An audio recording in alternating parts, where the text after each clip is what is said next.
आंकड़े बता रहे हैं कि जम्मू कश्मीर में सकारात्मक बदलाव आ रहे हैं, जिसका जम्मू कश्मीर के सियासतदानों को स्वागत करना चाहिए। लेकिन जो आपने आंकड़े देखे अभी, उसमें एक चीज गौर करिए। जो पिछले साल के आंकड़े हैं उसमें आम इंसान की मौत ज्यादा हुई, लेकिन जो इस साल के आंकड़े हैं इसमें सियासत से जुड़े और एक खास पॉलिटिकल पार्टी से जुड़े लोगों की ज्यादा मौत हुई है।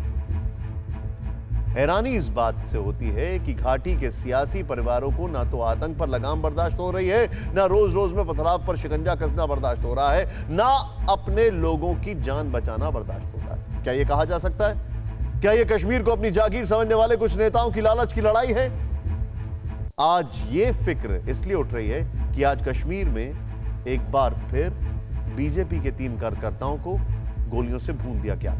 इसीलिए सवाल उठ रहा है कि आतंक की घटनाओं में कमी और सियासी हत्याओं में इजाफा, कहीं इसका सीधा कनेक्शन तो नहीं है?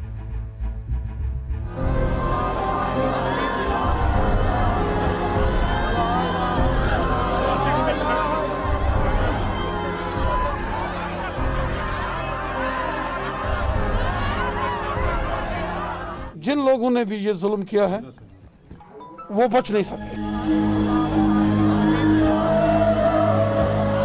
ये तस्वीर इस बात की तस्दीक कर रही है कि बदलते कश्मीर की सूरत आतंकियों की आंखों में शूल की तरह चुभ रही है।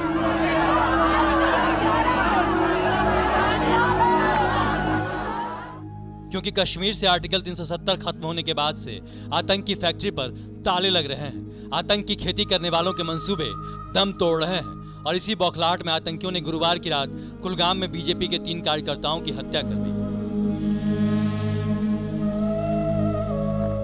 कल शाम 8 बजे उसका अल्टो कार 3 मिलिटेंट आया था, उसको स्नैच करके और इस गाड़ी में यहाँ तक आया है। 3 हम गाड़ी में बैठे हुए थे, उस पर नज़दीक आके अंधाधुंध फायरिंग किया और उनको जख्मी काफ़ी हो गए। हॉस्पिटल लेके रास्ते में उनका डेथ हो गया। देखिए, ये कश्मीर के भाजपा युवा मोर्चा के महासचिव फिदा हुसैन का जनाजा है। चारों तरफ मातम पसरा है, लेकिन अंतिम यात्रा में सैकड़ों की भीड़ उमड़ी, जो इशारा करती है कि घाटी में आतंक का खौफ अब खत्म हो रहा है और स्थानीय लोग बदलाव की ओर चल पड़े हैं। अलगाव और आतंक की दुकान चलाने वालों को अपने हौसलों से जवाब दे रहे हैं।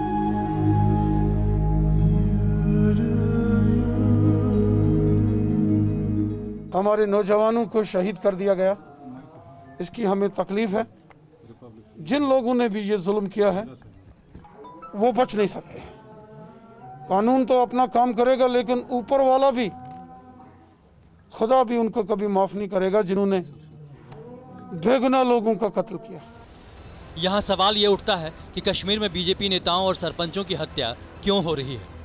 पिछले 6 महीने में अनंतनाग से कुलगाम तक 14 बीजेपी नेताओं की हत्या हुई। पिछले कुछ महीनों की बात करें तो 4 मई 2019 को अटल गुल मोहम्मद मीर की हत्या हुई।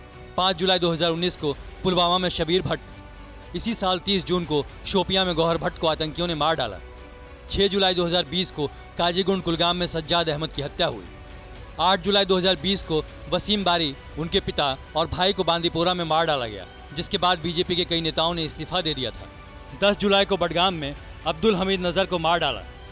23 सितंबर को बडगाम में बीडीसी के चेयरमैन भूपिंदर सिंह की हत्या हुई और 24 सितंबर को वकील बाबर कादरी को आतंकियों ने मार डाला। और अब 30 सितंबर को कुलगाम में बीजेपी के 3 कार्यकर्ताओं को आतंकियों ने गोलियों से भून दिया।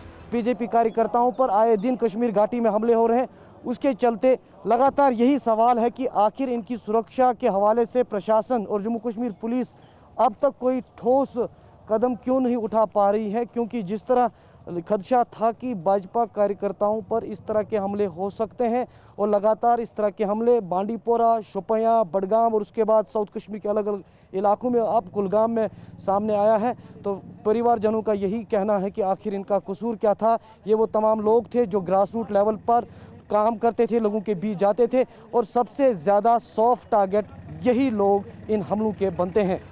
पुलिस के मुताबिक लश्कर के आतंकियों ने इस जघन्य वारदात को अंजाम दिया, जिसकी कार को अनंतनाग से बरामद किया गया है। घर से बाहर आके किसका वेट कर रहा है, क्या कर रहा था, फिर मिलिटेंट गाड़ी में आता है और अटैक करके और इतना दूर चला जाता है, छल भाग जाता है। तो बहुत संभावना है, चांस है कि प्री प्लान अटैक होगा और इसके लिए हम लोग तफ्तीश कर रहे हैं। बहुत जल्दी इसको सॉल्व कर लेंगे।